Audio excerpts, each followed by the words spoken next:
Good afternoon. Thanks for being here. Football is an extremely humbling game, as we found out last week, and several other teams found out as well. And very disappointed in our performance last week. I think I talked in detail about that after the game. Not going to spend a ton of time on it today in opening remarks. But disappointed in how we played, especially on offense and on special teams. It was not pretty.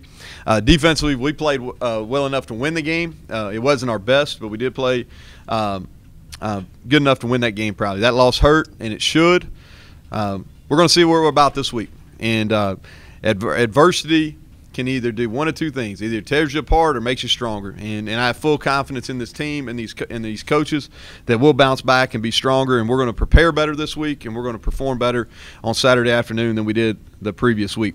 Georgia State's a really good football team, and Sean Elliott's their head coach, a guy that we've thought, our staff has thought really highly of for a long time. He was at App, then he was at South Carolina as the offensive line coach, was the interim head coach there, did a nice job keeping that group together, and then he's done a great job early on in this season. And they started off with 2 losses, and they've rebounded with 3 quality road wins. I know that his team will be excited about going back home and playing for the first time since opening weekend. Offensively led by Travis Trickett, who was formerly the offense coordinator at FAU and at Sanford, and they are getting better each and every week. In last week's performance, I haven't seen the Conference Player of the Week, but I'm sure that they're littered across them.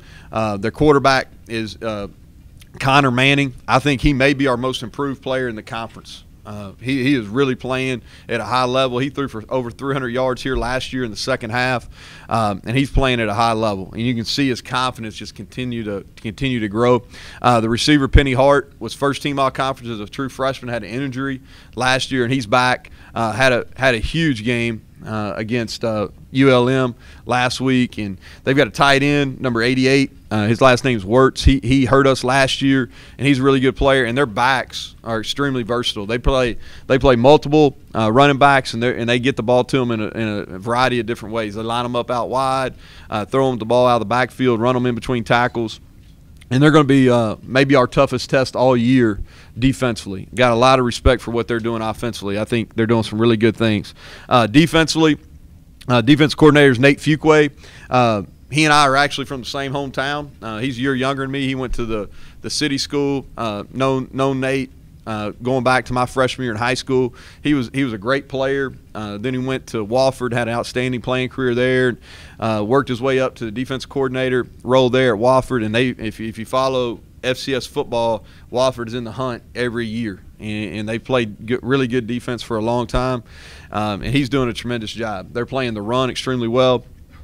3 down front, and they've got maybe the best corner tandem in our conference. Those guys have played together now for 3 years, and Jerome Smith and Shandon Sullivan. I think they do as good a job of covering as any tandem in our conference. And then special teams wise, they put Hart back there in the punt return, so we've got to be really wary of where he's at all times. He has not had an opportunity to get loose, and we want to keep it that way this week. And then they put the running back, Glenn Smith, back on kickoff returns, and he's already taken one to the house and had several big returns, and he's done that really throughout his whole career. And they're doing a couple of different things in the punting game that we've got to be prepared for. But like I said, I think they're probably playing with as much confidence as anybody in our league, winning 3 road games in a row. I think they're tied for first in our conference right now. They've got our full attention. When I started watching them last week, and I got a lot of respect for what that staff is doing. Our guys are going to be excited, and they better be, and we're going to play better football moving forward. And I think it's a unique experience. We get to play, and I don't know what the name of the new stadium is, but I'm excited about getting up there myself. I've been there for a World Series. I've been there for multiple Braves games, so I'm looking forward to playing, I guess, what is the second football game in that stadium's history. So with that, I'll open it up to questions.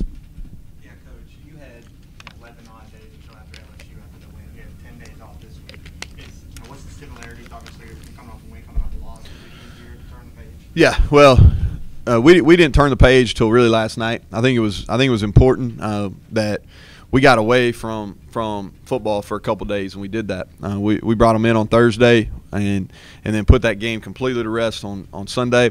I think you look at it when you have a disappointing performance, one of two things. You either completely just put it to bed, don't worry about it, or use it as a teaching tool. And there was numerous teaching tools in that football game, and we're sitting here, we're 4-2 through 6 games. And we've got half our season left, and we better learn from those mistakes that we made in that game and get better. And I think we're aligned to do that. But hey, that's the way the schedule's lined up. It's the way it's lined up. If we could have played Wednesday night at 11 o'clock, if we could have lined that thing up and played again, I'd been all for it. But we got to wait a week, and that's what it is.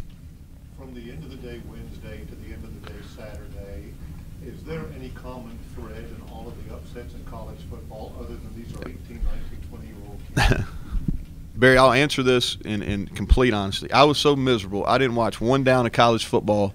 I've yet to watch one live down of college football because I was absolutely miserable. I hadn't been on social media. I hadn't been on I haven't watched any sports television. I do, though, this is college football is really unpredictable. I've seen the scores. And I think anytime you're dealing with 17 to 22-year-olds, there's going to be surprises. And that's one thing. If you look at Alabama and how consistent they've been, it's really remarkable.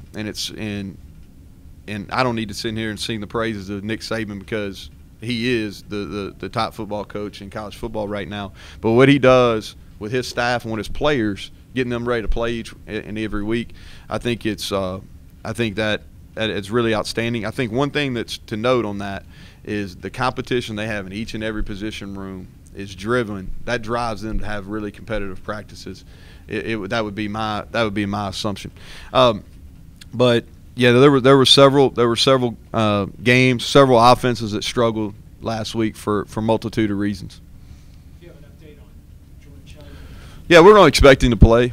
You know, he had an injury, a leg injury that he missed the second half, and that probably hurt us. You know, we had to throw the ball a little bit more than we wanted to in the second half, just because the other running backs didn't get as much work as he did during the week in preparation. But we expect him to play. Honestly, Justin, if he doesn't, then we don't expect our production to drop off at that position because those guys, whether it's Jamarius, Josh Anderson, B.J. Smith, they're going to have a full week of preparation, and they're going to be ready to perform. I do think that Jordan will play, but if he doesn't, then we're going to move on, and those guys are going to perform well. I think the biggest takeaway I saw from the depth chart this week is now Sumter's been put into the – Yeah, we're going to try him. We tried 2 other ones. We're going to put Sumter in there. He's done a great job for us punting, and that's still his number one focus. But we've got to be able to make field goals and extra points. You know, and field goals, we're not. They don't need to be long field goals, but when we get the ball inside the 15, we need to be able to make those. And we're giving him an opportunity. He did a good job in high school at times kicking field goals, and so we're going to give him an opportunity this week.